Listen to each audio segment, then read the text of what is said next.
എന്നാലും ഒരാളുടെ മാനറിസം അതേപോലെ ഇതാക്ക. ഇപ്പൊ രേഖാചിത്രത്തിൽ ശരിക്കും പറഞ്ഞാലും മമ്മൂട്ടി എന്ന് പറയുന്ന ഒരു ക്യാരക്ടറാണ് ചെയ്തേക്കുന്നത്.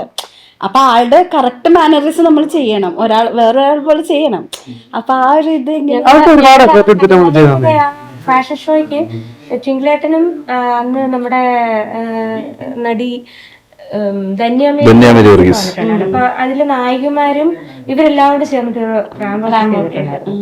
വിഷു അതൊക്കെ ഭയങ്കര വൈറലാണെന്ന്, മില്യനൊക്കെ ആയിട്ടുണ്ട്. പിന്നെ ഞങ്ങൾ രാവിലെ നോക്കിയപ്പോഴാണ് വീഡിയോസ് ഒക്കെ കണ്ടത്.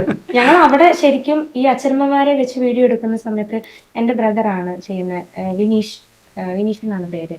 അപ്പൊ അവനാണ് നമ്മുടെ അച്ഛനമ്മമാരെയൊക്കെ വെച്ചിട്ട് ഇങ്ങനെ വീഡിയോസ് ഒക്കെ ചെയ്ത്, ഞങ്ങൾ 3 പേരാ, ഷിയാസ്, ഞാനും വിനീഷുമാണ്. അപ്പൊ ഞങ്ങൾ എന്റെ ദൈവം ഇങ്ങനെ ഞങ്ങളൊരു സിനിമയൊക്കെ പ്ലാൻ ചെയ്ത് ഇങ്ങനെ വെച്ചിരിക്കുക. ഉറപ്പായിട്ട് തിങ്കളായിട്ടിനെ ഞങ്ങള് ഫസ്റ്റിലെ സെറ്റ് ചെയ്തു.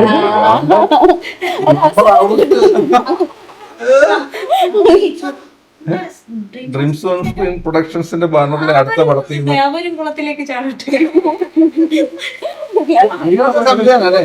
ക്യാമറ ഉൾപ്പെടെ ചാടുക.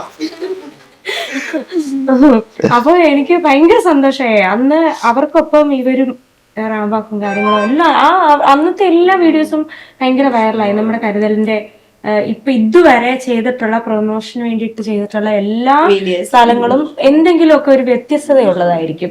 സ്നേഹക്കൂടി ഞങ്ങൾ പോയിട്ടുണ്ടായിരുന്നു, അതൊരു ഓൾഡേജ് ഹോമാണ്. എന്റെ സ്കൂളിലുണ്ടായിരുന്നു. അപ്പൊ ആ സമയത്തൊക്കെ SDGVHSS സ്കൂളിലെ അധ്യാപകരും കുട്ടികളും ഒക്കെ ചേർന്നിട്ട് നമുക്ക് നല്ലൊരു പ്രൊമോഷൻ, നല്ലൊരു ബാക്കപ്പ് തന്നിട്ടുണ്ടായിരുന്നു. നമ്മുടെ സിനിമയുടെ ലൊക്കേഷൻ, പ്രധാന ലൊക്കേഷൻ ഒന്നായിരുന്നു കിടങ്ങൂരുള്ള ഒരു ലിറ്റിൽ ഹോസ്പിറ്റൽ. അവിടെ ഒരു പ്രോഗ്രാമിന് പോകാൻ പറ്റി. അതെ അതെ, നഴ്സിംഗ് കോളേജ്. അപ്പൊ ഇതെല്ലാം ഞങ്ങൾ പോകുന്ന ഓരോ സ്ഥലങ്ങളിലും എന്തെങ്കിലുമൊക്കെ പ്രത്യേകതകള്, ഒരു സ്പെഷ്യൽ അവിടെ ഉണ്ടാകും, ഒരു സ്പിരിച്വൽ പോലെ അല്ലെ. അതങ്ങനെ ഞങ്ങൾക്ക് ഒന്ന് ഫീൽ ചെയ്യാം.